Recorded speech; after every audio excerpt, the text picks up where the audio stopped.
Dober dan, en super lep kolesarski pozdrav.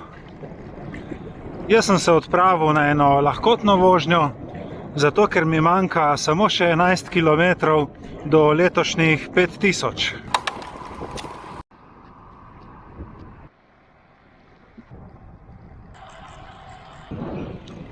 Danes je 26. junij, delno oblačno vreme, ob 2 popoldan pa prijetnih 21 stopinj Celzija. Konstantno tudi piha nek jugozahodni veter, ampak ni pretirano močan, tako da ga skoraj ne opazim.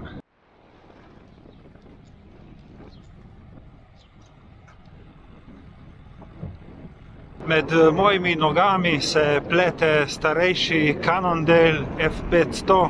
Zgleda kot gorsko kolo, ampak ima gladke gume in pa dosti trdih prestav, tako da se obnaša kakor nekakšen gravel. To ni moje kolo in to ni Slovenija. Kdor želi ugibati, kje se nahajam, lahko začne kar takoj, ker jaz vas na svojem kolesarskem kanalu ne bom utrujal s tem, kje sem na dopustu. Jaz sem samo izkoristil dejstvo, da je tukaj ogromno kolesarske infrastrukture, ljudje so navdušeni kolesarji, vreme je tako kakor pri nas aprila, tako da moraš izkoristiti vsaj za en krog. Jaz upam, da bom imel priliko iti skoraj vsak dan in da bom izkoristil tega čim več. Za začetek sem si iz interneta prenesel en GPX od 43 km proge, uvozil v Stravo in zdaj sledim tem cestam. V glavnem gre za kolesarske steze mimo vseh glavnih poti, občasno se dotakneš kakšnega mesteca, vidiš kakšno znamenitost.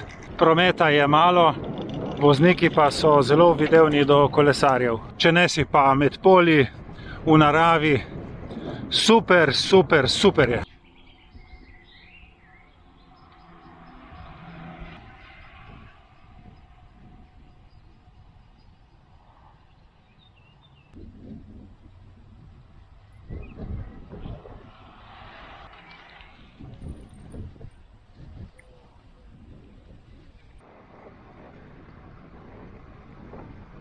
In naj vas ne prevara ta zastavca na moji bilanci, nisem v Nemčiji.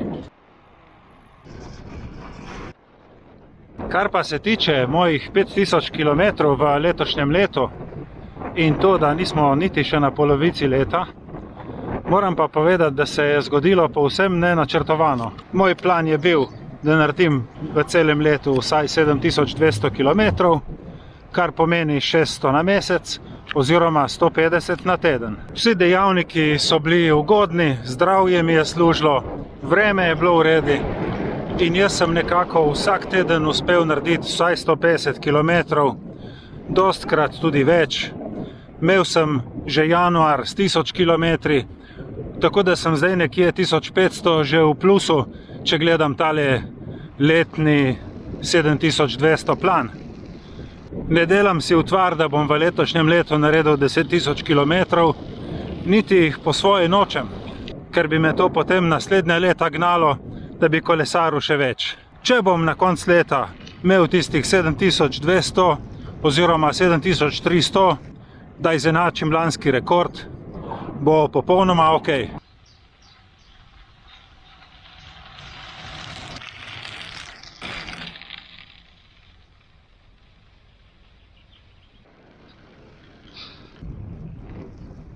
Jaz sem tako kot zmeraj tudi na ta dopust prišel delno pripravljen. S sabo imam kolesarski dres in navadne telovadne copate, pa eno bandažo za čez glavo, da me slučajno sonce ne bi opeklo. Ostalo pa potem naredim je, ko je, rata ko rata. Včasih kolesarim, včasih ne, včasih bolj na trdo, drugič s kakšnim dobrim kolesom.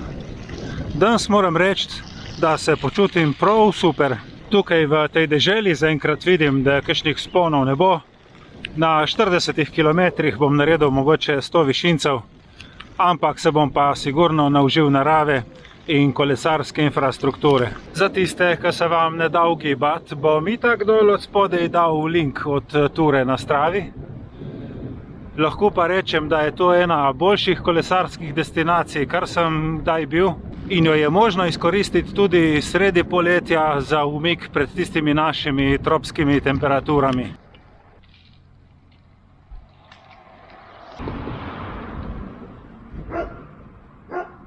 Tako na Stravi zdaj vidim, da sem lih na polovici poti, dobrih 20 km, 1 ura vožnje.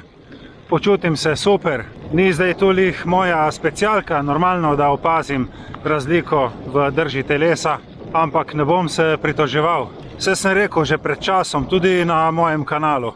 Vi mi dajte kolo in jaz ga bom vozil, ni problema. Za vse tiste, ki bi še naprej radi ugibali, pa ste do zdaj imeli premalo podatkov, lahko povem, da v tej deželi še vedno živi kolesar, ki je med ostalimi uspehi 5-krat zmagal na Turu, 5-krat na Girotu in 1-krat na Vuelti.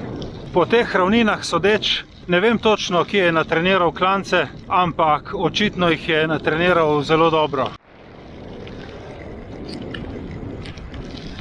Wow, kakšna super kolesarska tura. Tudi kolo, čeprav je že staro, res teče krasno. Na zemljevidu sem opazil, da naj bi me pot pripeljala mimo nekega jezerca. Bom zdaj takoj preučil, če je to res. Res je, mimo jezerca gre in mimo neke graščine, kjer se iz notranjosti slišijo zvoki, kakor da gre za kakšno restauracijo. Vse tisto, kar sem prej govoril o popolni kolesarski destinaciji, moram opremiti samo z enim samim pomislekom, in sicer ne morem točno pogruntati, kje tej kolesarji točijo vodo. Zaenkrat, skoraj že na 3/4 poti, ob cesti nisem odkril nobene pipe. Zdaj pa ne vem, ali se je treba ustaviti v kakšnem lokalu oziroma trgovini in vodo kupiti, ali so pa kakšni drugi skrivni viri, za katere ne vem. Če bom ugotovil, vam bom seveda povedal. Hello. Are you from here? Yes. Ok, tisto popoldno kolesarsko destinacijo bom spremenil v dobro kolesarsko destinacijo. Izvedel sem, da v pipa s pitno vodo ob cesti sploh ne obstaja. Domačini za kaj takega še niso slišali. Vodo je potrebno kupiti v trgovini oziroma na bencinski črpalki. Glede dopusta lahko povem tudi, da nam je Ryanair odpovedal let. To se mi je zgodilo prvič v življenju. 2 dni pred odhodom smo izvedeli, da ne bomo šli zaradi stavke kabinskega osebja. Jaz sem vzel denar nazaj, tako da smo prišli sem s svojim avtom. Vožnja je trajala 14 ur, naredili smo 1400 km. K sreči ni bil dopust rezerviran na kakšnem otoku, ampak smo znotraj celinske Evrope. Mogoče vam tudi to lahko služi kot namig za tiste, ki še zmeraj ugibate, kje sem. Ne glede na trenutno ceno bencina, ki je precej visoka, bom vseeno na koncu kakšnih 700 evrov v plusu, oziroma ne v plusu. 700 evrov manj bom zapravil, zato ker sem dobil denar od leta nazaj. Skenslal sem tudi rentakar in parkirišče v Trevizu. Strošek vožnje v eno smer tukaj je pa dobrih 200 evrov. Bencin in cestnine, tunel, vinjete.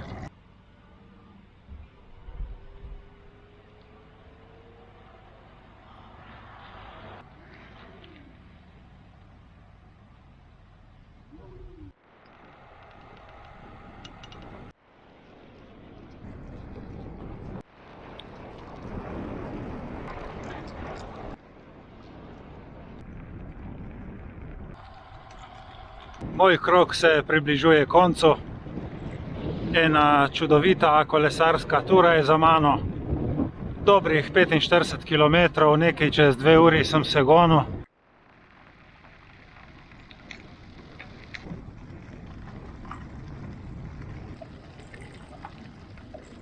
Upam, da so vam bili posnetki všeč. Tisti, ko ste ugibali lokacijo, upam, da ste uganili. Ostali pa hvala za pozornost in se vidimo prihodnjič. Čau!